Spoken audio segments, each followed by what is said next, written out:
بەناوی خوای گەورە هەسڵاوتان لەبێت بەڕێزان دوای 6 مانگ لە کەوتنە بواری جێبەجێکردنی یاسای چاکسازی لە موچە و دەرماڵە و خانەنشین و ئیمتیازەتەکان تاوەکو ئێستا کەمترین بەشی یاساکە جێبەجێکراوە بەپێی تۆماری بایۆمەتری حکوومەتی هەرێمی کوردستان زیاتر لە 106,000 کەس زیاتر لە یەک موچە وەردەگرن بەڵام دوێنێ لە ڕوونکردنەوەیەکدا وەزارەتی دارایی باسی لەوە کردووە کە موچەی 10,000 کەسیان ڕاگرتووە. هاوکات سەبارەت بەوردنەوەی قەرزیش لە وابەرێنەر و کۆمپانیا حیزبەکان لە کۆی 928 ملیار دینار تاوەکو ئێستا 3 ملیار دینار وەرگیراوەتەوە. لە بەرنامەی ئەمڕۆ لەگەڵ هەرێک لە بەڕێزان ئەبوبەکر هەڵاتنی و ڕووپاگ ئەحمەد ئەندامانی پەرلەمانی کوردستان قسە لەسەر ئەم پرسە دەکەین. دوای 6 مانگ لە کەوتنە بواری جێبەجێکردنی یاسای چاکسازی لە موچە و دەرماڵە و خانەنشینی چەند بڕگەیەکی بچووکی یاساکە جێبەجێکراون. با پێی تۆماری بایۆمەتری حکوومەتی هەرێمی کوردستان 106,809 کەس زیاتر لە یەک موچە و منحەیەک وەردەگرن.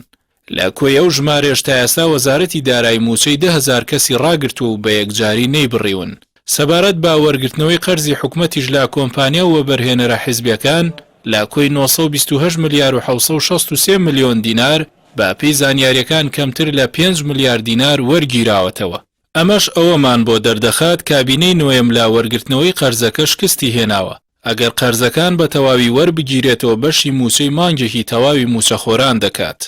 هاوکات حکوومەت پێداچوونەوەی بە فایلی 207,979 پێشمەرگە و 104,699 فایلی هێزەکان یاسایش و ناوخۆ نەکردووە کە پێشبینی دەکرێت ژمارەیەکی زۆر بندیوار لەو کەرتەدا هەبن. لەسەر ئاستی خانەنشینیش حکوومەت پێداچوونەوەی با کەیسی 246,269 کەس کە خانەنشین کراون ئەنجام نەداوە. بەپێی زانیاریەکان لە سەردەمی شاخدا ژمارەی پێشمەرگەی هەموو حیزبەکان نەدەگەیشتە 20,000 کەس کەچی ئێستا 100,000 کەس بە ناوی پێشمەرگەی سەردەمی شاخ موچە وەردەگرن و لە لیستەکەشدا جاش و سەرۆکجاش و ئەنفالچی تێدایە.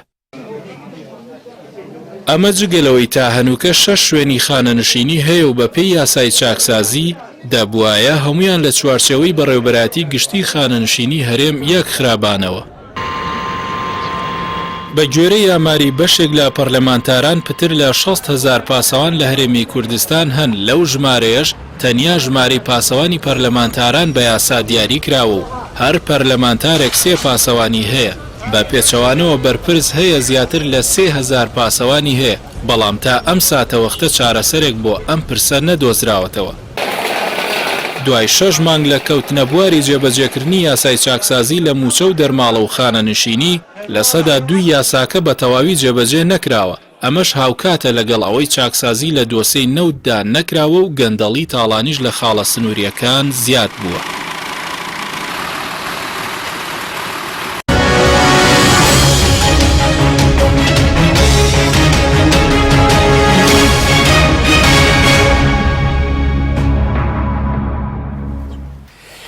جارێکتر سڵاوتان لەبێت بینەرانی بەڕێز سوپاس بۆ میوانەکانمان مامۆستا بەکەر بەخێر بن لەسەر تەلەبەرستنەوە دەست پێ بکەین. بەپێی بایۆمەتری حکوومەتی هەرێمی کوردستان زیاتر لە 106,000 کەس زیاتر لە یەک موچێنێ توێژ وەزارەتی دارایی باسی لەوە کرد بوو کە موچەی 10,000 کەسیان ڕاگرتووە. بە دیاریکراوی لە یاسای چاکسازی دوای 6 مانگ شتێکی تۆ جێبەجێکراوە؟ بەناوی خوای گەورە میهرەبان سڵاو لە بەڕێزەکە حەکیم و لە ڕووپاخان و بینەرە خۆشەویستەکان. بەداخەوە ینی یاسای چاکسازی خۆتەزانی زیاتر لە 3 ساڵە خەڵکی کوردستانی پێوە سەرقاڵ کراوە. چاکسازی 2 ساڵی ئەم خولە و ساڵێکی خولی پێشووتریش. بەڵام ئەم یاسایە ئەبینین تاوەکو ئێستا کە لە بەشێکی کەمی شایە کە ئەوەی ناوی موچە و دەرماڵە و خانەنشینی ئیمتیازەکانە هێشتا ئەم یاسایە نەکەوتۆتە سەر پێ. هێشتا لەدایک نەبووە و بڕگە و مادەکانی ئەو یاسایە بە تەواوەتی نەچۆتە بواری جێبەجێکردنەوە بەپێی بە دواداچوونەکانی ئێمە و حتا بەپێی ئەو راپۆرتش کە حکوومەت 2 مانگ لەوە پێش نادی بۆ پەرلەمانی کوردستان و لە راپۆرتەکەی ئێوە شاکە هاتووە کۆمەڵێک ڕێنمایی و پەیڕە و ئەو شتانیان بۆ دەرکردووە. بەڵام هێشتا حکوومەت وەڵامێکی مقنعی پەرلەمانی نەداوەتەوانێت کە لە ئەنجامی جێبەجێکردنی ئەم یاسایە چەندێکی بڕێوەکو تو ئاماژت پێدا زیاتر لە 55,000 کەس هەر نەچون بۆ بایۆمەتری زیاتر لە 106,000 کەس زیاتر لە یەک موچیان هەیە تر لە دوو موچۆتیاتی تا هەژ موچە وەکو ئەوترێ بۆیە چاکسازی یاساکان لە هەرێمی کوردستانە بەگشتی بەپێی ئەو ڕاپرسی کە ئەنیستیتۆی پێی کردوێتی زیاتر لە 180 یاساکان بە یاساکانی ئەم خولەشەوە بەداخەوە نەچوونەتە بواری جێبەجێکردنەوەیان لە 180 یاساکانی پەرلەمانی کوردستان لە 92ەوە هەتاوەکو ئێستا لە 180 نەچێتە بواری ئەو لە 120 ڕەنگە خزمەتی دەسەڵات ئەو لە 120 ینی هەندێک بواری ئەحوالی شەخسیە ینی یان یاسای مەدەنین ئەمانە بەڵام ینی ئێمە هەر ئەو یاسایی کە ئەڵێ لە یاسای ژمارەیەکی ساڵی 92 ئەڵێ بێ پەرلەمانی کوردستان شوێنی یەکلاکردنەوەی پرسە چارە نووسازەکانی گەلی کوردستان بێ لەکوێ ئەمان پرسانەمان یەکلا کردوێتەوانێ پێم بڵێ ینی مەلەفێکی وەکو نەوت گرێبەستی 50 ساڵە گرێبەستی 25 ساڵە معقول لە پەرلەمانی کوردستان ئاگای لەمە نیە سوپای بێگانە یەت و ئەڕێت و ئەچێ تەراتێنەکە هیچ جێبەجێ نەکراوە بڕیارمان هەیە ئەڵێ لە ساڵی 2005 ئەبێ هێزەکانی سوپای تورکیا بە ناوی هێزی ئاشتی پارێز کە لە هەرێم هەن ئەرکەکەیان تاوا بۆ بگەڕێنەوە نەک هەر نەگەڕاونەتەوە وەڵکو ژمارە بنکە سەربازیەکانی وڵاتی تورکیا لە هەرێمی کوردستانە زیادی کردویانی ئەوە بێجگە لە ئەوەی کە هەردوو دەوڵەتەکە بە ئیتڵاعات و بەمیتەوانێ دەیان هەزار کرێگرتیان هەیە لەم هەرێمەدا ئەشزانن لە ڕاستیانی ڕوونیشن بۆ بەشێکیان بۆ هاوڵاتیانی کوردستان لەبەرەوە گرفت لە جێبەجێکردنی یاساکاندایە تۆ ینی کە مەسا ئەمەی کە پەیوەندی بە یاسای چاکسازی ئەوی وەزارەتی دارایی باسی کردو مامۆستا 10,000ەکە کە دەڵێ ڕایان گرتووە ناژڵێ بڕیویانە ڕایان گرتووە ڕاگیراوە دیارە چێن چەند دەهات دەگێرێتەوە هیچ وردەکاریەکی وەکو ئێوە ئەمە دوێنێ ئەمە ڕاگەیانداوە مەفروزە ئەم 10,000 کەسە بە نووسراوێک ئاراستەی پەرلەمانی کوردستان و لیژنە پەیوەندیدارەکان بکرێ بوترێ ئەمە ئەم 10,000 کەسە دابەش بوون بەسەر ئەم وەزارەتانەیە هی چەند وەزارەتە پێمان بڵێ بۆ نمونە دووەم ئەو بڕەموچەی کە وەریانەگەر ئەم 10,000 کەسە ئەوەندەیە لەبەرەوە ئەو کاتە تۆڵی ئەمەندە داهاتن جێڕاوەتەوە بۆ خەزانەی گشتی ئەو کاتە کەواتە بێ بە نیسبەتێک ئەم لێ بڕینەی موچە خۆرانی کوردستان کەم بێتەوە لەبەرەوەی تۆ ئەو 10,000 کەسە ئەگەردانەیەکی 500,000 دیناریشیان وەرگرت بێ نزیکەی 5 میلیارد دینارەکە ئەنی 5 میلیۆن دیلار ئەگەر ئەو کاتە ئەگەڕێتەوە بۆ بودجەی گشتی بوو 50 میلیارد وانە لە حساباتە قۆڵم لە ڕاستیابێ ئەمە پێمان بڵێن ئەبێ ناوەکان بدا بە پەرلەمان ئەبێ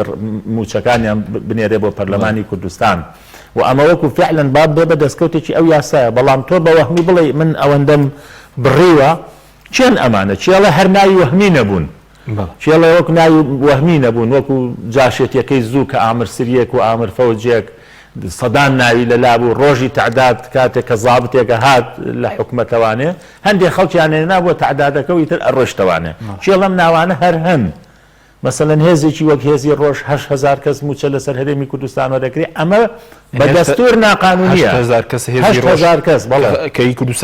کوردستانی سووریان هاوڵاتی سوورین جنسی سووریان هەیە لەسەر بودجێ حکومەتی هەرێمی کوردستان بزانم هێزی ڕۆژهەڵاتیش هەیە هێزی ڕۆژهەڵاتیش هەیە کە پارە وەرەگرن لە ڕاستیانی ئەمە یعنی کە ئەمانە ینی وەکو هاوڵاتی وەکو پەنابەرێک ئەگەر بێت چوارچێوەیەکی هەبێ ئەمە لەسەر چه ئەساسێک ئەمانەکە وەریەگرن ئەوە بێجگەلەوەی کە دەیان 1000 کەس کە کادری حیزبین لە ئەوروپا خەریکی جواندانن خەریکی تەقدیسکردنی ئەم سەرکردانن سایتیان بۆکەنەوە و پارێکی گەورەیان بۆ سەرفەکرێ لە ڕاستیە کە ئەمانە کادری حیزبین من چەند جاری کەوتومە ئەمانە نەخانە نشینی مەدەنین نە پێشمەرگەی سەنگەرن نە کەمەندامی سەرنکەرن نە زیندانی سیاسین کە لە ئەوروپان فقط کادری حیزبین کادری حیزبین و سۆشیالیان هەیە جنسێشیان هەیە ئیقامەی ئەو وڵاتانیان هەیە کەچی موچە لە کاتی هەرێمەوەرن و لە کاتی بایۆمێتریەکە بینیمان کە مەتاڕەکانی کوردستان چەند قەرەباڵغ بوو بۆ هاتنەوەی ئەوانە ینی ئەوانە نابڕدرێ ئەوانە شەشتا دیا ئەبێ پێمان بڵێم 10,000 کەسە چێن 10,000کەش دەکاتە 5 میلیارد 5 میلیارد دینار ئەگەرێکی 500,000ش بێ وایە با چێڵە لەوە زیاتریش نییە سپاس دەکەم دەگەڕێم وڵات ڕووپاکان سوپاس بۆ ئامادەبوونی بەڕێزشت دەمەوێت سەرنجی بەڕێزشت بزانم یاسای چاکسازی پێ دوایە لە سەدا چەندی جێبەجێ کراوە گەیشتۆتە لە سەدا 2 بە بۆچوونی بەڕێزت؟ بەناوی خی گەورە میهرەبان سەرەتا زۆر سوپاس کاک حەچیم و بە خێراتنی مامۆستا بەکریش دەکەم سڵاو ڕێزم بۆی هەیە و بۆ سەرجەم بینەران و بیسەرانی کەناڵی پێیە سوپاس بۆم دەرفەتە یاسای چاکسازی ئەوە ساڵێک دەبێت لە پەرلەمانی کوردستان دەرچووە و 6 مانگ بەسەر جێبەجێکردنیدا تێپەڕیوە بەڵام بەداخەوە تا ئێستا ئەوەی کە جێبەجێ کراوە پێم وایە ڕێژەیەکی زۆر زۆر کەمە لەگەڵ ئەوەی کە ئێمە تێبینیمان لەسەر خودی یاساکەش هەبوو بۆیە لایەن ئۆپۆزیسیۆنەکان دەنگمان پێی نەدا چونکە ئێمە پێمان وابوو چاکسازی حەقیقی چاکسازی ڕیشەی دەبێت لە داهات بکرێ و لە خەرجیەکانیش دەبێت بەر لەوەی دەستبوو بۆ خەرجیەکان هەر لە بابی خەرجیەکان دەبێت گەندەڵی بنەبڕ بکەیت بەڵام گەندەڵی زیادی کردووە کەمی نەکردووە قاچاغی زیادی کردووە کەمی نەکردووە بۆیە یاسای چاکسازی پێم وایە بۆ خەڵکی هەرێمی کوردستان گۆڕانی بار و گوزەرانی خەڵکی هەرێمی کوردستان پێم وایە ئەوەیەکی ئەوتۆی نەبووە تەسیرێکی ئەوتۆ ئەم هەنگاوە ناکرێنی ئێمە بڵێن هەنگاوێکی باش نییە ئەمە پێمان وایە هەنگاوێکی باشە بەڵام لەگەڵ ئەوەدا ماوەیەکی زۆر بەسەر دەرچوونی ئەم یاسایە تێپەڕیوە بەڵام هەنگاوی جددی و وەنیەتی جددی نەبووە لەسەر جێبەجێکردنی ئەم یاسایە لەسەر لەگەڵ ئەوەیدا کە کۆمەڵێک خەلەل و کەم و کوڕیمان هەبووە لەسەر ئەمە یاسایە یەکێک لە خاڵەکان بۆ نمونە دروستکردنی گرنگترین خاڵ ئەوە بوو لە یاساکە دروستکردنی سندوقی خانەنشینی بوو و هەروەها تەفعیلکردنی و هەروەها حکوومەت چۆن تەفعیلی بکا و هاوکاری ئەو سندوقە بکا و پارە بخاتە ئەم سندوقە لەو ڕاپۆرتەی کە بۆ پەرلەمانی کوردستان هاتووە دوو مانگ لەمەوبەر کە یاسای چاکسازی چەندی جێبەجێ کراوە و چۆن جێبەجێ کراوە چۆن جێبەجێ نەکراوە ئاماژە بۆ کراوە کەم دروستکردنی سندوقی خانەنشینی پێڕەوی بۆ دەرکراوە لەو قاعیش بڵاو کراوەتەوە بەڵام ئایا بۆچی کە لەوە قاعیش بڵاو کراتەوە بۆچی جێبەجێ نەکراوە بۆچی ئەو سندوقە دروست نەکراوە لە هێزار ئێستاش دەبینین فەرمانبەران مانگانە لێبڕینی خۆیان دەدەن کەس نازانێ ئەو لێبڕینە دەچێت بۆ کوێ کەس نازانێ کە خانەنشین دەبن لەکوێ پارە وەردەگرن ئەو سندوقە ئەوە هیچ کە بوونی نییە بەڵام لێبڕینی فەرمانبەران لە پای چی یعنی بۆچی تۆ لێبڕینی خانەنشین لێیان دەبڕی بەڵام کە سندوقێک نییە هەڵی دێنە ئەو سندوقە و هەروەها ئەو سندوقە تەفعیل بکەی و بەرهێنانی پێ بکەیت یەکێک لە خاڵەکانی تر کە لە یاسای چاکسازی زۆر بە ڕوونی ئاماژەی پێکراوە کە پێداچوونەوە بە فایلی خانەنشینیە ئەمیشیان بەڕاستی دەبوو بەرلەمە ئەم بکرا بە و هەروەها پێداچوونەوە بە پاسەوانی کە پاسەوانی بەرپرسی حیزبی پاسەوانی ئەوانەی بە پلەی وەزیر دامەزراون و هەروەها خانەنشین کراون پاسەوانی دۆسیە کە پێم وایە دەبوو زۆر زوو دەستی بۆ ببرایە چونکە بە اعترافی حکوومەت کە هاتنە لیژنە تایبەتمەندەکان لە پەرلەمانی کوردستان دانیشتن باسییان لەوە کرد کە فایلی پاسەوانی بەڕاستی گەندەڵی وای تێدایە سەرۆک عشیرەت هەیە 1 فەوت پاسەوانی هەیە بەرپرسی حیزبی هەیە 1 فەوت پاسەوانی هەیە کاک حەچی من لە ئەسنای یاسای چاکسازی کە لە پەرلەمان بوو بە ڕێزێک پەیوەندی پێوە کردم گوتی ئێمە دەترسین موچەمان ببڕێ ئێمە 4 براین هەر 4مان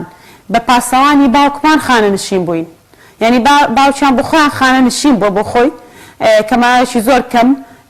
پێشمەرگایەتی کردووە ئێستا هەر 4یان بێ ئەوەی ڕۆژێک پاسەوان بووبن خانەنشین بوون جا بۆیە پێداچوونەوە بە دۆسیێ پاسەوانی فایلی پاسەوانی پێم وایە ئەمە خاڵێکی زۆر زۆر جەوهەریە لە یاساکە لەگەڵ ئەو هەموو کەم و کوڕیانەی کە تێیدا هەیە پێداچوونەوە بە فایلی شەهیدان ئەوەی کە شەهید نەبووە بە شەهید لە قەڵەم دراوە ئەوی شەهیدی حەقیقیە بە هاوڵاتی ئاسایی لە قەڵەم دراوە وە سلکی سەربازی پێشمەرگە کە ئێمە زۆر تێبینیمان لەسەر سلکی سەربازی پێشمەرگە بووە کە هەیە ڕۆژێک لە ڕۆژە پێشمەرگە نەبووە بەڵام ئێستا موچی پێشمەرگایەتی بە پلەوە وەردەگرێ ئەو هەموو پلە و پلە بەندی کە دوو حیزبی دەسەڵات لە ماوەی ڕابردوو داویانە بە ئەندامی حیزبی خۆیان بۆی هەر خەڵکی خۆیان لە خۆیان ڕازیکەن لە کاتی دەنگدان بەکاریان بێنن بۆیە یاسای چاکسازی پێم وایە من بە بۆچوونی خۆم ینی پێم وایە 102 ینی جێبەجێ نەکراوە چونکە ئێمە ئەو کاتە دەڵێن جێبەجێ کراوە کە تۆزێک لە بارودۆخ و گوزەرانی خەڵک باش بکە چونکە ئێستا تەنها بڕیارێک دەرچووە بە وەستاندنی 10,600 ئەوە 609 ئەوانەی کە دوو موچە و سێ موچەیان هەیە ڕاوەستاندنی موچەکانیان بەڵام بەداخەوە هیچ نووسراوێک نە بۆ پەرلەمان نە بۆ ڕایگەشتی نەخراوەتە ڕووکە ئایا چەند لە ئەنجامی وەستانی ئەو موچانە چەند داهات دەگەڕێتەوە بۆ خەزێنەی حکوومەت. ئەمەش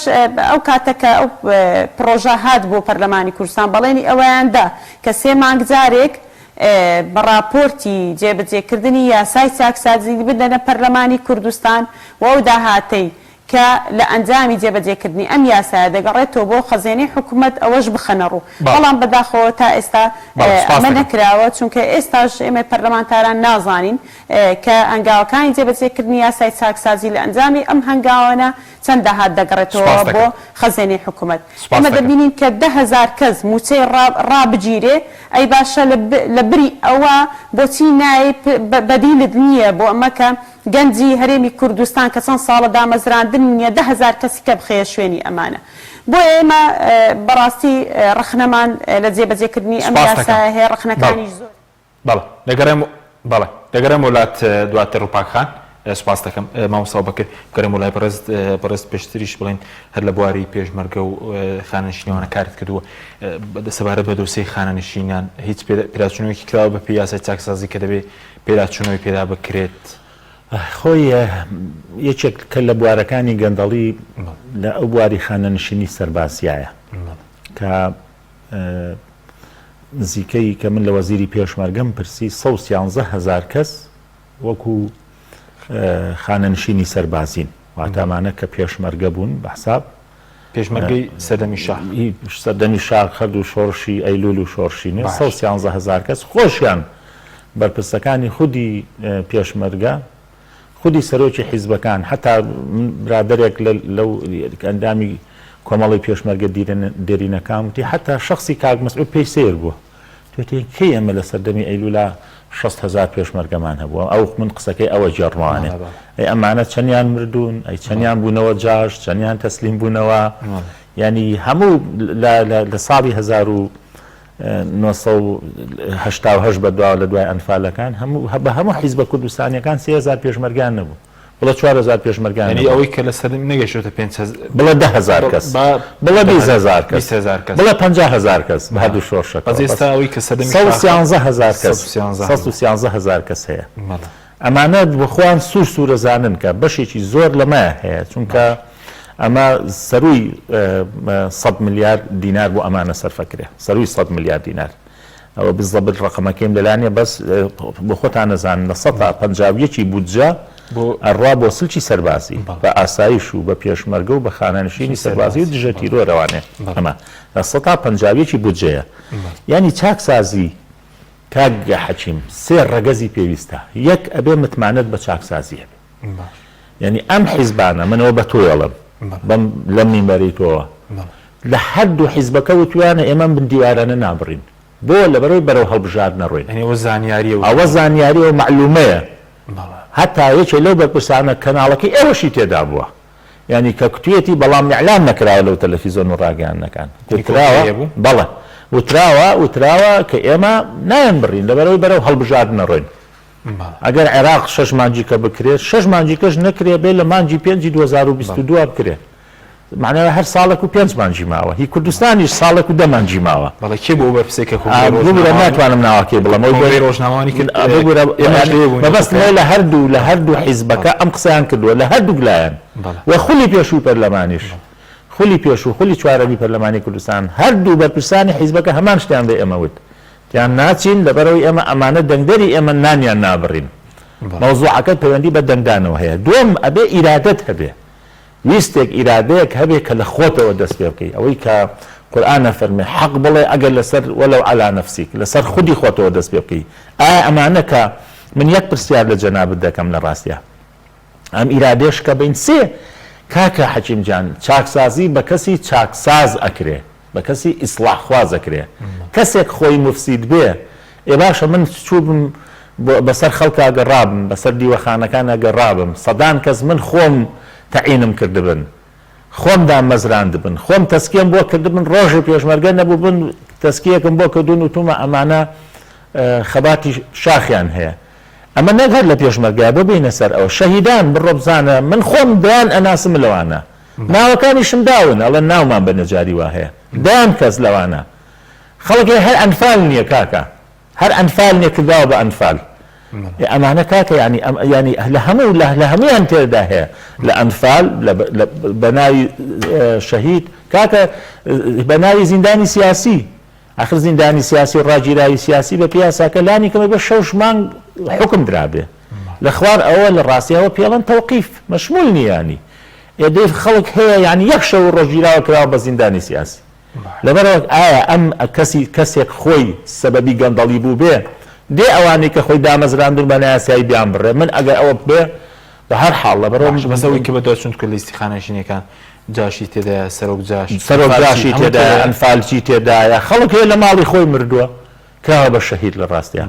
خەڵک هەیە هەر موالیدەکەی شمولی نەکردووە بۆ تا هەشتاهەش لانی کەمە بێ 10 ساڵ بوو بێ مالی 7 بوو بێ مالیدەکەی زۆر چووکانی خەڵک هەیە کە لە دایک بۆ بە 2 ساڵی پێشمەرگە بووە هەمووی هەن ئەمانە بەڵێ بەڵام چیان کردویانی من بە پێی هەندێک بە دوواداچینی من و هەندێک زادیانی کە بۆ ئێمە هاتوون من لە لیژنەی پێشمەرگەش باسم کردووە تومابێ ئەم لیژنەی ئێمە مەسئولیەتێتی ئەمانە چەند دیزە بە دەرخوانیانەکەن لەم مینبەرەی تۆجارش کەژوتم بەڵێ ئێستا ئەوە هەیە مەسەلەن کاک حەچیم خانەنشین بووە بە پێشمەرگە هاتوون نووسراوێکیان کردو بۆ تۆ 20 ساڵ لەمەوە پێش ئەوە بۆ ئەوی کچکە دۆسیەکەی هیچی تیانێ خاڵیە دێن ئەم دۆسیانە خەنە ناو ئەو مەلەفانەوە ینی ئەنواع کتاب و نووسراوی تێەکەن بۆ ئەوەی کچکەوتوانە ئەمانەی خۆمانن نابێ بیان بڕین ئەبێ پینۆپەڕۆیان کەین دۆسیەکە هیچی تیانێ دێن دۆسییان بۆ دروستەکەن ئەنواع خزمەت و شتیان بۆ هێننەوانێ ئەمە خزمەتی سەربازیە ئەمە خزمەتی ڕاگەیاندنە ئەمە خزمەتی ڕێکخراوی پیشەیە ئەمە ئەمری فلان وەزیرە یعنی من جارش کەش لە میبەرەکەی تۆگە بیرت بێوتم وەزیر هەیە مردووە بەنایەوە نووسراو دەرەکەن مردووە سا لە ژیانە نەماوە نووسراوی بۆ دەرەکەن کاک حەچیمەوە نەخزمەتی هەیە ئەمانە ئەیکەن کاکە بۆ چکە جددینین ئیرادەی چاکسازیانێ بەڕای من ئەبێ پیان بڵێن ئەم دوو حیزبە کچووکە زۆرینەی هیپاتیوێکێتە ئەبێ بڵێن برادەرینە کۆیان کەنەوە مەڵبەن بە مەڵبەن ناوچە بە ناوچە لەق بە لەق پارێزگا پەرە بڵێن خزمینە ئێمە لە 92 خزمەتی ئێواکەین معاشمان داونەتێ زەویمان داونەتێ پلەمان داونەتێ کوڕ و کچمان دامەزراندون کورە خانومان داونەتێ کورە مساتەحەمان زەوی مساتەحەمان داونەتێ بەنزین خانەمان داونەتێ مۆڵ و مارکێتمان داونەتێ بوون بە خاوەن بەهۆی ئەو پارانەی کە وەرتان گرتووە لە ئێمە دەوڵەمەندن پاشەکەوتان هەیە قاز لەسەر قازدانێن ئەژین تاو هەرەو نەمان خزمەت پێکرێ خوا ئەگەداتان بێ لەمە دووە ناتوانین بۆ ئەوە وەزعی حکمڕانیەکەمانە لەبەرەوەی زەختمان لەسەرەوەتان نەوەیەکی نوێ پێگەیوە 7 دانە ساڵە وەک ڕووپاخانەڵێ 7 دانە ساڵە خەڵک تەخەڕوجەکە دانەمەزراوە ئەوە عێراق بودجەکەی بڕیوین حەقیقەت هەرەمانە بڵم لە کاکە گلێمان لێ مەکەن خزمەتی ئێوەمان کردو بە نایاسایی خۆمان عەیبدار بووین لای خواش عیبدار بووین لە دنیاش عیبدار بووین ئێوە مستحق نەبوون کاکە مستحق نەبوون ئەو نەمان خزمەت پێکراوە لەمە داموچەکانتان نەبڕین ژیانیشتان مسۆگەر بووە چونکە بەشی خۆیان تەکوین کردو ئەمانە کاکە حەچیم جان خۆیان تەکوین کردو هەمووی خاوەنی مەساڵح و کۆمپانیا و ئەوەن ئەم کەسانی کە وەریان گرتووە لەبەرەوە بێ بڵێن لەوە دواتان بڕین بۆیە ئەم سێ ڕەگەزە بەڕاستی پەیوەندی بە ئەوە هەیە کە ئایا ئەمانە ئەمە دەکەن ئامادەن ینی ئیرادەی چاکسازی هەیە کەسێک خۆیان چاکسازن و قەناعەتیان بە چاکسازی هەیە دەرین بەڕای من نەخێر نایکەن سپاس دەکەم ڕووباک خان سەبارەت بە بەگەیەکی تری یاسای چاکسازی ئەویش مەسەلەی وەرگرتنەوەی قەرزە لە وەبەرهێنەران تاوەکو ئێستا توانراوە چەند بڵێن لە کۆی 928 ملیارەکە بازەوەکەی کە 3 ملیار توانراوە وەربگیرێتەوە هۆکاری چیە کە ئەم بەڕەکەمە وەرگیراوەتەوە؟ بەڵێ خۆی کاک حەچیم داهاتی هەرێمی کوردستان بۆ کۆمپانیا حیزبیەکانە و هەروەها وەبەرهێنەرەکان هەرهی خۆیانن گەر قەرزدار بن ئەوان قەرزیان پێداون من قەناعەتم بۆ نییە وەبەرهێنەرە حیزبیەکان قەرزەکانیان لێ وەربژێرێتەوە من قەناعەتم بۆ نییە هیوادارم قەناعەتەکەی من ڕاز نەبێ چونکە بەڕاستی ئەوەندە حکوومەت هەرێمی کوردستان ئەوەندە خەڵکی بێهیوا کردووە ئێمەش لەگەڵ ئەو خەڵکەوەندە بێهیوا بووین و بە تایبەت ئەو 2 ساڵی لە پەرلەمانی کوردستان ئەوەندە ئەمەل بووین هەم لە ئەنجامدانی چاکسازی لە بنە بڕکردنی گەندەڵی لە زۆر زیادکردنی داهات بۆ خەزێنەی حکوومەت چونکە هیچ نیەتێکمان لەوانە نەبینیوە ئەوەی کە ئێمە بینیومانە بە قەناعەتی خۆم دەوڵەمەندکردنی گیرفانی بەرپرسە حیزبیەکان و خودی حیزبەکان، زیادکردنی کۆمپانیای حیزبی و خودی بەرپرسی حیزبی، زۆربوونی قاچاغی لە بەرژەوەندی حیزبە دەسەڵاتدارەکان، زیادبوونی گەندەڵی لە بەرژەوەندی حیزبە دەسەڵاتدارەکان، ینی ئەوەی لەلایەن خەم نەبێ بەڕاستی بەرژەوەندی خەڵکە، ئەوەی لەلایەن ینی بەڕاستیار بیری لێ نەکەنەوە ینی خەڵکە، ینی معاناتی ئەو خەڵکەیە، جا هەم لە پێنەدانی موچە، هەم لە نەبوونی هەلیکار، هەم بە لێشاو ڕۆیشتنی گەنجی ئەو وڵاتەوە، هەروەها لە دەستدانی سامانی ئەو وڵاتە کە گەنجە بەڕاستی، چونکە سامانی وڵات بە چ دەبوژێتەوە؟ بە هەبوونی و زۆربوونی گەنج، کەچی ئەمانە نییە، ینی هەم منافەسێ خوێندنیان نەهێشتووە، حەز و خولیا بۆ خوێندنیان هێشتووە، یعنی ئەوەی ئاسۆیەکی ڕوون بێ بۆ ژیان بۆ خەڵکی هەرێمی کوردستان نەیانهێشتووە، بۆیە بەڕاستی ئێمە بێئەمەل بووین لەمە. و هەروەها من لە مەسەلەی بندیوارەکان حەزم کرد ینی ئاماژە بۆ بکەم، بەڕاستی من هەر لە ئەسنایی لیژنە تایبەتمەندەکان بەڕاستی ئەوم بۆ دەرکەوت کە بندیوارەکان ئەوان نیەتی بڕینی موچەی بندیوارەکانی خۆیانیان نییە، چکەوە بە ئاشکرانی ئاماژەیان پێکردووە لە ناو یاسای چاکسازی چەند جاری کەش ئاماژەم پێکردووە، جێیان کردەوە بەڕاستی بە مادەیەک بە یەک بەڕگە جێیان کردەوە کەوانەی بە فەرمانی کارجێڕی دامەزراون پێگەکانیان پارێزراو دەبێ. ئێمە لێمان پرسین ئەوە مەبەستان چییە لەوە؟ یعنی بەڕاستی هەموو سێری یەکتریان دەکرد، ینی بەڕووی ئاماژیان بۆ کرد کە ئێمە ناتوانین ئەو هەموو بندیوارەی خۆمان یان دەستبەرداری موچێ ئەو هەموو بندیوارەی خۆمان بین، لەبەرەوە خەڵکە لێمان تووڕە دەبێ، هەر ئەو خەڵکەیە کارمان بۆ دەکا و دەنگمان پێدەدا، وەکو مامۆستا بەکر گوتی ئەوان لە بەردەم هەڵبژاردنن، ئەوان هەموو خەمیان کورسی خۆیانە، لەقنەبوونی وەکو کوتی پێچکەی کورسی خۆیانە، کار کاتێک لەق بوون پەنا بۆ هەر هەموو شتێک دەبن، کە لە بەردەمی هەڵبژاردن دابن ئەوان بیر لە خۆیان دەکەنەوە، بیر لە خەڵک ناکەنەوە. بۆیە من بەڕاستی قەناعەتم ئەو کاتەش بەو هەموو تێبینیە لەسەر یاسای چاکسازی ئەما بوو، قەناعەتم بە چەند بڕگەیەک نەبوو کە جێبەجێ بکرێ، ئەوە بوو مەسەلەی بندیوارەکان، هەرو کاتە ئاماژەم پێ کرد بڕگەیەک لە یاسای چاکسازی جێکراوەتەوە، بندیوار وەک خۆی دەمێنێتەوە، بە تایبەت بندیواری حیزبی، بندیوار دەستی بۆ نابرێ، ئێمە ئەو 10,000 کەسەش نازانین چێن، نازانین چێن بەڕاستی دەستی بۆ براوە، نازانین چێن موچەکانیان بڕاوە، نازانین موچەکەی چەندە، ینی ناشەفافیە تەگ لە داهات هەیە، بەڕاستی تەسەور ناکەی. بۆیە پەرلەمانی کوردستانیش ئەوە بۆتە خەمی خەمان، ینی پەرلەمان لە جیاتی بێتە دامەزراوەیەکی خۆش بەختی بۆ خەڵکی هەرێمی کوردستان و هەروە نوێنەرایەتی خەڵکی هەرێمی کوردستان بکە، بەڕاستی پەرلەمانی کوردستان بۆتە دەستەمۆی حیزب بەدەستەمۆی حکوومەت، حکوومەت تەحەکوم بە دانیشتەکانی پەرلەمان دەکا، بەدەستی سەرۆکایەتی پەرلەمان دەکا، هەر ڕۆژێک حکوومەت ویستی لەسەر بوو پەرلەمان لە پشوشدا بێدێت، فەرشی سوور بۆ حکوومەت ڕادێخەوت دێ بۆ پەرلەمانی بۆ چالاک دەکا، وەکو بنۆی بۆ دەبەستێ. دەنا ئێمە خەڵکی هەرێمی کوردستان لەسەر وەزیری سامانە سروشتیەکان پەکمان نەکەوتووە، چونکە بەڕاستی ئێمە لە سای ئابووری سربەخۆ و فرۆشتنی نەوتی سربەخۆ خەڵکی هەرێمی کوردستان کەوتە ئەو مەینەتەیە کە چەند ساڵە بەدەستیەوە دەناڵێنێ. ئێمە کێشە ئێمە نەبوونی وەزیری سامانە سروشتیەکان نەبووە، چونکە پێمان وایە وەزیری سامانە سروشتیەکان هەبێ و نەبێ هیچ لە مۆزوع ناگۆڕێ، یعنی بۆ خەڵکی هەرێمی کوردستانیش گرنگ نییە. پێمان سەیرە پەرلەمانی کوردستان لە ماوەی یەک مانگ کە مانگی 12 بوو ئێمە لە پشوشدا نەبووین، لە وەرزی تەشریعیدا بووین نەیتوان یەک کۆبوونەوە بکە. ئێستا لە پشوداین پەرلەمانی کوردستان تەنها بۆ دانانی یەک وەزیر بە خواستی حکوومەت کۆ دەبێتەوە. لە کاتێکدا ئێمە فراکسیۆنە ئۆپۆزیسیۆنەکان چەندان یاداشتمان داوەتە دەستی سەرۆکایەتی پەرلەمان بۆ کۆبوونەوە ئەنجامدان یان زیادکردنی بڕگە بۆ لەسەر پرسی موچە و بار و گوزەرانی خەڵک. بەڵێ سوپاس دەکەم. بەڵێ بینەرانی بەڕێز ناوبڕێکی کورت و دوای ناوبڕەکە دەگەڕێنەوە وڵاتە. تۆپ ئارت تاکە بریکاری تۆڕی میدیایی کۆمەڵ بۆ بەرهەمهێنان و بڵاوکردنەوەی ڕێکلام. برنجی سروشتی شیمال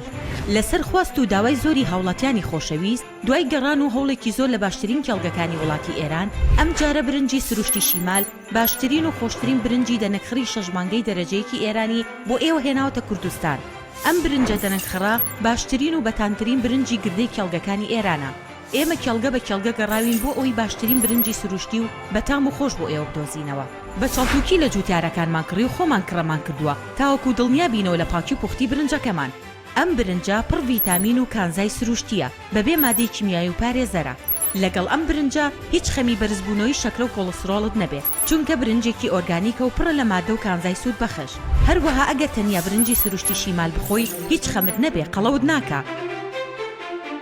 تەندروستیتان لە هەموو شتێک گرنگترە بۆیە برنجێک خۆن لە سەرچاوەکەی دڵنیا بن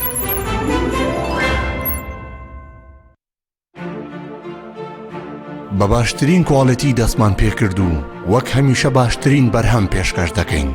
کارگەی هەڵاڵە بە ئەزمموی 12 ساڵی ڕابردوو لە دروستکردنی بوتڵی غازی ماڵان کە ئێستا لە تەواوی کوردستاندا بوونی هەیە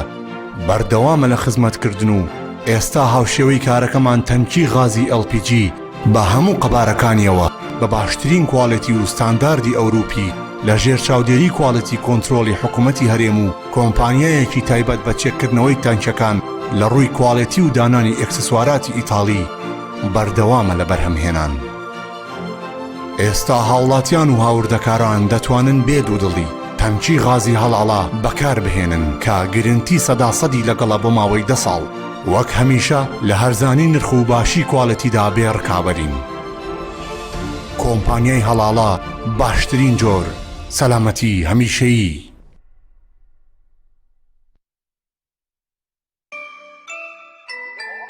ئەم کوڕانەوی چالاکە حەزی لە چپسێکی چاکە بۆیانینی لای تاکە زۆر تەندروستە و زۆر پاکە ئەم چەشناوی باریە حەزی لە چپسی نینیە نینی تامی سروشتیە هیچ چپسێک وەک ئەو نییە هەر جوانیش کوڕێکی جوانە حەزی لە ئاهەنگێرانە لە یادی لەدایک بوونەکەی چپسی نینی بوو هەڵبژار دەکەی نینی هاوڕێی مناڵانە تامی خۆشە و بێزیانە بۆن و ڕەنگی هەمە جۆرە شێوە و قەبارەی زۆرە بشاری نینی تامێکی لە یاد نەکراو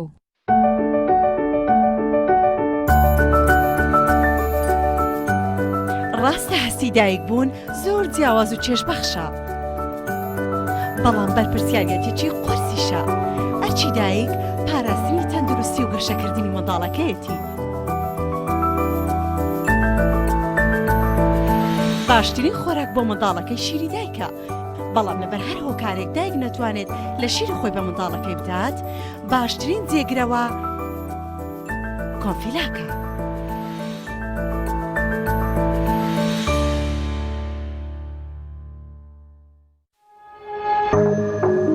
تۆپ ئارت تاکە بریکاری تۆڕی میدیایی کۆمەڵ بۆ بەرهەمهێنان و بڵاوکردنەوەی ڕێکلام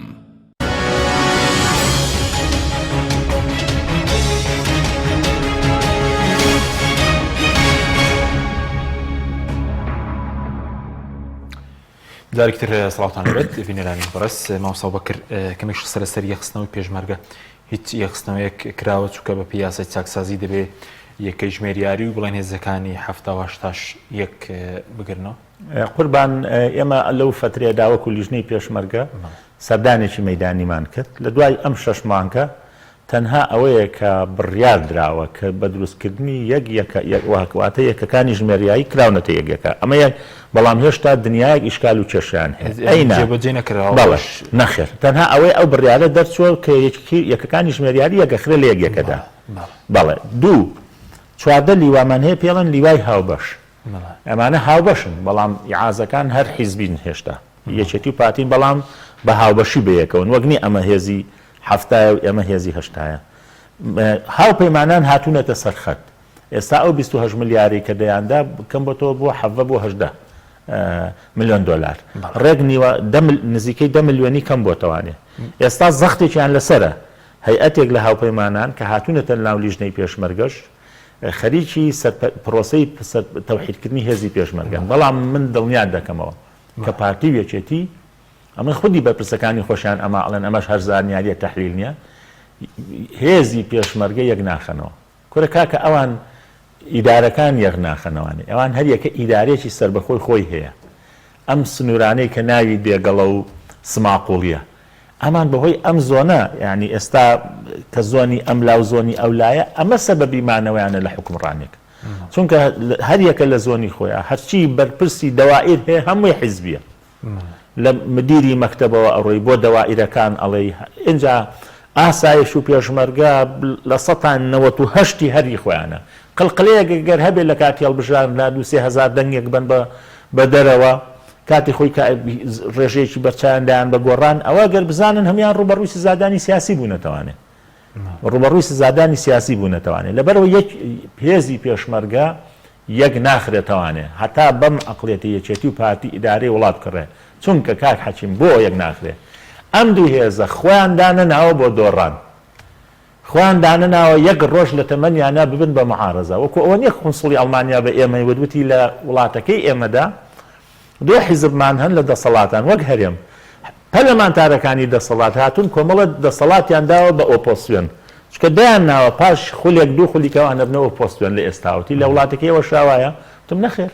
ئەمانەی ئێمە خۆیان ئیعلانیان کردووەڵان یەک تاکە کورسیشمان هەبێ ئێمە دەسەڵات تەسلیم ناکەین لەبەرەوەی ئەمان بۆ خۆیان بۆ دۆڕاندانەناوە ئەبێ بمێننەوە یەکێک لە هۆکارەکانی مانەوەیان هێزی چەکدارە باشە سەبارەت بە کۆبوونەوەکەی سپەی کۆبوونەوەکی سپەی وەزیری سامانە سوچەکان دیارەکرێ دەنگی پێنادەن دەنگی پێنادەین بۆ بۆچی بۆ دەنگی پێنادەین یاسای ژمارە 22 ساڵی 2007 کە پێڵە یاسای نەوت و گازی هەرێمی کوردستان لەم یاسایە ئەڵێ ئەبێت 4 کۆمپانیا دروست کرێ کۆمپانیای کوردستان بۆ دۆزینەوە بەرهێنانی نەوت ئەمە کە ئیشی پشکنین و گەڕان بە دوای چێڵگەکانە کۆمپانیای کوردستانی نیشتیمانی نەوت ئەمە ئیدارەی چێڵگەکانەکە وەکو بەڕێوە برتن کۆمپانیای کوردستان بۆ بە بازارخستنی نەوت ئەبێ ئەم کۆمپانیایە بڕوا نەوتی هەرێمی کوردستان لە بازارەکانی دنیای بفرۆشێ کۆمپانیای کوردستان بۆ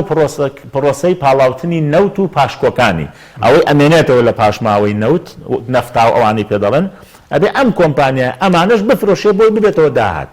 ئەم 4 کۆمپانیایە تاوەکو ئێستا چای بە دنیا هەڵنەهێناوە 13 ساڵ ئەم یاسایە دەرچووە هەبێتە 14 ساڵ ئەم 4 کۆمپانیا گرنگە دروست نەکەەوە لە هەمووی گرنگتر یاسای سندۆقی کوردستان بۆ هەداهاتە نەوت و گاسیەکان ژمارە 2 ساڵی 2015 5 ساڵ ئەم یاسایە دەرچووە بچینەوە مانجی 2 ئەبێتە 6مین ساڵ کاک حەکیم سندوقەکە دروست نەکە ئەمە لە لە کارنامەی کابینەکەشا هەیە لە یاسای چاکسازیشا هەیە تا ئێستا ئەم سندوقە بۆ چونکە ئەم سندوقە گەم یاسا جێبەجێ بکرایە داهاتی نەوت دەرەهێنرا بۆ ئێمە دەنجی پێ نادەین لەبەرەوە پێمان وایە پرۆسەی نەوت پرۆسەیەکی ناشەفافە وەزیر ئەڵقەیەکی بچووکە لە کۆی پرۆسەی نەوت ئەگەر وەزیریش دابنرێ ئەم وەزیرە حتمەن وازەحە ڕوونە لە ڕاستیە کە ئەجیندای حیزب جێبەجێەکە کە تۆ نەوتەکەت لە چنگی مافیایە بێ لە چنگی حیزبا بێ لە چنگی شەخص و بنەماڵەیە بێ وەزیری چی دائەنێت یعنی پرۆسەی نەوت خۆی پرۆسێکی ناشەفافە کۆی پرۆسەکە لە خزمەتی خەڵکی کوردستانانیە ئەسڵەن بۆتە هۆی سەبەبی تێکدانی عەلاقەی نێوان هەرێم و ناوەند دەوڵەتانی دەرەجینان پێی خەنی بوون بەڵام میلەتەکەی خۆمان پێی نغڕۆ بووە بۆی ئێمە لە پرۆسێکی وان ناشەفافە دەنجی چییە دەی بە وەزیر لە کاتێکا کە ئەم و ئێمە لە خودی وەزیری پێشومان بیست لە خولی پێشوا کە چەندین کۆبوونەوەمان لەگەڵ ئەنجومەنی هەرێمی بۆ نەوت و گاز کردووە ئەڵێ ئێمە جارێکی تر ئەم قفڵی نەوتە ئەم قفڵ و کلیلی نەوتە نادەینەوە بە بەغا ئەبێ لای خۆمان بێت دۆستەی نەوت لای خۆمان بێت بۆ لە بەرەوەی داهاتەکەی بخۆیانە خەڵکی پێکڕن ئەو هەموو بندیوارە ئەو هەموو سایت و تەلەڤیزۆنە حیزبیە ئەو هەموو ڕاگەیاندنە ئەو هەموو بارەگایە ئەم هەموو شەقوەشێنە ئەو هەموو مافیا و بندیوارە ئەم هەموو خەڵکەی پارچەکانی تری کوردستان کە کاکە بۆ دەنگدان ئەیان هێنن ئەمانە داهاتەکەی درێ بەوانە بۆیە ئەم حیزبانە حیزبی دیموکراتی نین حیزبی پرۆسەی هەڵبژاردن نین حیزبی فەزای ئازادی نین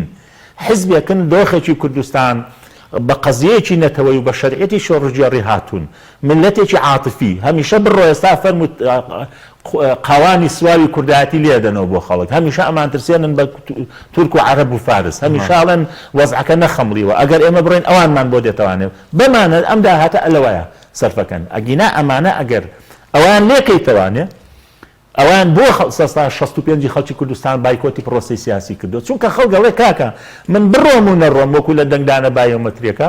ئەڵێ بڕۆم و نەڕۆم وەکو خۆیەتی چونکەمانە خۆیان ئەڵێن تەسلیمی ناکەین کاک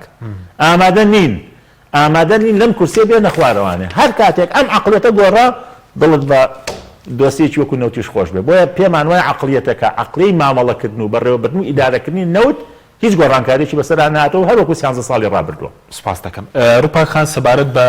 وەزیری نوێ ئێوە شەر دەنگی پێنادەن و سەبارەت بەوەش کە سەرۆکی حکوومەت ماوەی ساڵێک و 6 مانگە خۆی ئەو دۆسیە بەرەوە دەبا خۆی کە سەرۆکی حکوومەتە و دەسەڵاتی زۆری هەیە چ چاکسازێکی لە بواری نەوت و شەفافکردندا کردووە؟ بەڵێ ئێمە بەنسبەت وەزیری سامانە سروشتیەکان نەخێر دەنگی پێ نادەین و بەڕوون و ڕاشکاویش ئەوەمان ڕاگەیاندووە کە دەنگ بە وەزیری سامانە سروشتیەکان نادەین لەبەرەوەی کە نەوت بۆتە هۆی نەهامەتی بۆ قوت و ژیانی خەڵک نەوت نەبووە بە ئامرازێکی خۆشگوزەرانی بۆ خەڵکی هەرێمی کوردستان کە تاکە سەرچاوی داهاتی هەرێمی کوردستان نەوتە و داهاتی نەوت و هەم لە فرۆشتنی بەڕاستی ناشەفافە نەوت دوای کردووە کە علاقەی بینی بەغدا و هەرێم تێک بچێ و هەروەها قوتی خەڵک ببڕدرێ و ئەو بەشە بودجەی لە بەغدا دەهات ساڵ بە ساڵ کەم بکرێتەوە و دوای بە یەکجاری ببڕێ نەوت ینی خۆشگوزەرانی بۆ خەڵکی هەرێمی کوردستان نەهێنا تەنها بۆ دوو حیزبی دەسەڵاتی هێنا و تەنها ئەو دوو حیزب دەسەڵاتدارە لە سایه حەسانەوە تەنها جیفانی ئەوان پڕ بوو بەنسبەت ئەوەی کە سەرۆکی حکوومەت خۆی سەرۆکایەتی یاخود وەزیری وەزارەتی ینی سامانە سروشتیەکان بووە ئێمە لە ماوەی ڕابردوو کەوە هەروەها خولی چوارەمی پەرلەمانی کوردستانیش نوێنەران کە باسییان دەکرد و ئێستاش نەماندید کە داهاتی نەوت و فرۆشتنی نەوت شەفاف بێ و ئەو پرۆسەیەش هەم بە هەڵپەسێدراوی نایەوە تا ئێستا ئەمە نازانی نەوت ینی بە دەقیقی چۆن دەفرۆشرێ و چۆن مامەڵی پێوە دەکرێ هەتا ئێستا حکوومەتی هەرێمی کوردستان ماوەی ساڵێک و 6 مانگە نەیتوانیوە لەگەڵ حکوومەتی بەغدا لەسەر دۆسیەی نەوت ڕێککەوێ نەیتوانیوە نیوەی نەوتیش تەسلیمی بەغدا بکە لەبەر ناڕوونی ئەو گرێبەستانەی کە کردوویانە بۆیە بەڕاستی من ئەگەر وەزیری سامانە سروشتیەکانیش دابدرێ پێم وایە هەر ناوگۆڕینە هەر شەخص گۆڕینە سیاسەتی نەوت و فرۆشتنی و هەروە ئەو سیاسەتێک کە بەکاری دەهێن ئەو عەقڵیەتێک کە کاری پێ دەکەن هەر وەکو خۆی دەبێت هیچ لە مۆزوعەکە ناگۆڕێ ئەوە دانانی وەزیریش بۆی تەنها بارگرانیەکە لەسەر خەزێنەی حکوومەت و هەروەها کۆمەڵی خەڵکی پێدا دەمەزرێن و پێم وایە کۆمەڵێک کەس تێدا سوودمەند دەبێت بێ خەڵکی هەرێمی کوردستان لە سای فرۆشتنی نەوت وەروە ئابووری سەربەخۆ خۆشگوزەران بێ بۆ ئێمە لە کۆبوونەوەی بەیانی نەک هەر دەنگی پێ نادەین بەڵکو ئێمە ئیمڕۆ یاداشتێک 22 پەرلەمانتار یاداشتێکمان داوەتە دەسێ سەرۆکایەتی پەرلەمان بە گوێرەی مادە 48 کە دەبێت بڕگەیەک زیاد بکرێ تایبەت بێ بە موچە و هەروەها بە لێبڕین و هەروەها بە تاخیربوونی موچەش و بار و گوزەرانی خەڵک چووکە پەرلەمانی کوردستان دەبێت نوێنەرایەتی خەڵکی هەرێمی کوردستان بکە پەرلەمانی کوردستان نابێ وای لێ بێ حکوومەت دێ بپرسێتەوە پەرلەمانی کوردستان نابێ ینی ڕۆڵی وەزارەتێک لە کابینەی ئینۆیان ببینێ چکە بەڕاستی وای لێ هاتووە چ بڕیارێک کە ئەنجومەنی وەزیران دەری بکە هاوشێوە یەک وەزارەت پەرلەمانی کوردستان جێبەجێ دەکات بۆیە ئێمە دەمانەوێ وەکو فراکسیۆنە ئۆپۆزیسیۆنەکان کە هەیبەت بۆ پەرلەمان بگەڕێتەوە ئێمە دەمانەوێ خەڵک دیسانەوە ینی ئەمەلێک بە خەڵک ببەخشینەوە کە باوەڕی بەدەنگدان هەبێ ینی خەڵک ئەوەندە بێهیوانە بێت چکە بەڕاستی خەڵکیش ناحەقی نییە دەبینێنێ نوێنەری لە پەرلەمانی کوردستان نوێنەرایەتی حیزب دەکات نوێنەرایەتی حکوومەت دەکات دەبێت بە پارێزەری حیزب دەبێت بە پارێزەری حکوومەت یعنی من پەرلەمانتار بەڕاستی بە تایبەت ئەوانی کە لە حکوومەت بەشدارن نەمان بینیوە لەسەر خواست و داواکاری خەڵک ڕۆژێک لە ڕۆژان ینی شتێکی وا بکەن لەناو پەرلەمانی کوردستان ڕێ لە دەستێ سەرۆکایەتی بگرن کە دەستێ سەرۆکایەتی بۆ جۆرە مامەڵەنەکە بەداخەوە ینی ئەو زۆر بە تایبەت ئەو زۆرینەیە کە لە پەرلەمانی کوردستان هەیە و حکوومەتی پێکهێناوە بەداخەوە وا مامەڵە دەکا کە ینی بوونەتە پاشکۆی حکوومەت بوونە دەستەمەوەی حکوومەت زۆر بە کورتی لە کۆبوونەوە بەیانی چی دەکەن بۆ جۆرە لە ساڵێکدا ناتوانێت 4 موچە بە تەواوی بدات بەڵێ بە کورتی یەک لە کۆبوونەوەی سپەی چی دەکەنێ وەکو ئۆپۆزیسیۆن بەڵێ کاک حەچیم لە کۆبوونەوەی سپەی ئێوە بەنیازن چی بکەن وەکو لایەن ئۆپۆزیسیۆنەکان بە کورتی بێ سپاس دەکەم ئێمە وەکولایەنەوە پۆزیسیۆنەکان بەشدار دەبین لەو کۆبوونەوەیە مووقیفی خۆمان لەوێ دەخینە ڕوو بە نقطە نیزامی و بە داواکاری و لەناو هۆڵی پەرلەمان بەڕاستی ینی چ شتێک یعنی چ میکانیزمێک چ ڕێکارێکی پەرلەمانی بە گونجایی بزانین بۆ خواست و داواکاری ئەوە دەکەین. باش سوپاس دەکەم مامۆستا کاتمە زۆر کەمەوە بەس سپاردبووە وەزارەت هەر وەزارەتەکە خۆی هەمان ئەو پرسیارشم لە ڕووپاخان کرد سەرۆکی حکوومەت کە خۆی دەسەڵاتی یەکەم بووە کە هیچ چاکسازێکی کردو ئەگەر نەیکردووەی وەزیرەکەی چی پێ دەکرێت ساڵێک و 6 مانگە لای سەرۆکی حکوومەتە چی کردووە لە دەی حوتی 2019ەوە ئەم کابینێ تەشکیل بووە لە دەی حوتەوە ینی ئێمە 5 ڕۆژێکا بێتە ساڵێک و 6 مانگ باش هیچ شتێکمان نەبینیوە تەنها ئەوەیە کە 4 بڕیاری دەرکردووە یاری دەدەرێکی بۆ خۆی داناوە کە وەزیری سامانە سروشتەکانی پێشوو کە خۆی سەبەبی هەموو نەهامەتیە پۆستێکی بۆ داتاشیوە یاری دەدەری سەرۆکی حکوومەت بۆ کاروباری وزە لە کاتێکە لە یاسای ئەنجومەنی وەزیران پۆستێکی وامان هەر نییە ینی خەڵات کراوە ئەمە ینی شەڕی تەکەتول و باڵەکانی ناو پارتی و شەڕی مەساڵح و ئەوانێ و جێی کراوەتەوە ینی کە لە کاتێکا خۆی ئەمە نییە ئەو پۆستە نییە تۆ یاسای ئەنجومەنی وەزیران خوێنەرەوانێ پۆستێکی وانێ بە ناوی یاری دەدەری سەرۆکی حکوومەت بۆ کاروباری وزە لەبەرەوە لە ساڵ و 6 مانگی ڕابردووە ئەو وەزارەتە هیچی نەکردووە بۆیە ئەم وەزارەتە تا ئێستا بوونی نییە لەسەر ئەرزی واقع تەنها لە هەوا و لە ئاسمان نبووە کۆد و کلیلەکانی مەلەفی نەوت هەموو لای ئەو پیاوە بۆ کەناوی ئاشتی هەورامی بووە ئەویش ئەم داهاتە کە خەڵکی کوردستانیشی بە هەڵایە برد بە خولی پێشوو حیزبەکانیشی بە هەڵایە برد کە وتی ئێمە لە کۆتایی 2015 ڕێژەی هەناردەکردنی نەوتی کوردستان ئەگەێنینە ملیۆنێک بەرمیل و ئێمە پێویستیمان بە بەغا نامێنێ بەغدان 800 تریلیۆنمان بۆ نێرێ ئەو کاتە ئێمە خۆمان ئەتوانین 800 میلیاردمان بۆ نێرێ ئێمە خۆمان ئەتوانین بەم ڕێژەیە ئیتر بە قۆناغوتی 800 900 تا یەگەینە ملیۆنێک بەم ملیۆنە تریلیۆنێک و 200,000 دینار پیاکەین پیاوی بەغدامان بۆ چییە؟ مانگانە بەڵێ مانگان ئەمە قسەی ئاشتی هەورامی بوو لە خولی پێشوو کۆنووسەکان لای من هەموو ماون کاو کاتەوە گەنجمەنی هەرێمی نەوت و گاز لەگەڵیان کۆبووینەتەوانێ لەبەرەوە هەمانە هیچی ڕاست دەرنەچوو ئەوش کە دەشی گوت کاربا 24 ساعتێکە لە کاربا 24 ساعتێکە کارەبای ئێستامانەوە تا بۆتە 8 ساعت گەڕاینەوە بۆ دواوە بۆ ئەم کارەبایش بۆ لەبەرەوە نزیکەی 3 میلیارد دیناری مانگانە ئەدرێ بە سوتەمەنی بۆ کارەبا بۆ ئەم شێوازی بەرهێنانی کارەبا لە دنیا باوی نەماوە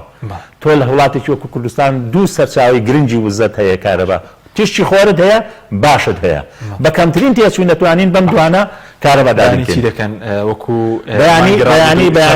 ئەچینە ناو کۆبوونەوەکە ئەچینە ناو کۆبوونەوەکە دەنگ بەم کاندیدە نادەین نقطە نیزامیە گرین ئەبێ سەرۆکی پەرلەمان و سەرۆکایەتی پەرلەمان ڕوونی بکەنەوە ئەم هەموو یاداشتە هەیە بۆ دەستگیرکراوان بۆ گرێبەستی 50 ساڵە بۆ کوشتن و بریندارکردنی خۆپیشاندەرەکان بۆ بڕینی موچە ئەم هەموو یاداشتە بۆ ناخاتە بەرنامەی کارەوە خێرە سبەینە کۆبوونەوەکی نیم ساعتی دانێ ئەو کۆبوونەوە بە نیم ساعت بڕێوە شەڕێکی تر دەکەنە سەر خەڵک وەڵڵا هیوادارم یعنی ئێمە ئەم شەڕە بکەین بەڵام پێش شەڕەکە هیوادارم ئەو بڕگەیە هیوادارم دەستەی سەرۆکایەتی پەرلەمان ئەم بڕگەی کە ئەمڕۆ بەپێی مادەی 48 بڕگەی 4 داوامان کردووە چونکە هیچ پاساوێکیان نییە ئەو بەرگەیە بخەنە بەرنامەی کارەوە ئەجینا هەموو ڕێکارێکی مەدەنی لە بەدێمەدا کراوەیە سپاس دەکەم زۆر سپاس بۆ بەڕێزان بۆ کرد هەڵاتنی و ڕووپاک ئەحمەد ناوی پەرلەمانی کوردستان سپاس بۆ بینێرانی بەڕێز سپاس باوکارانم خواتان لەگەڵ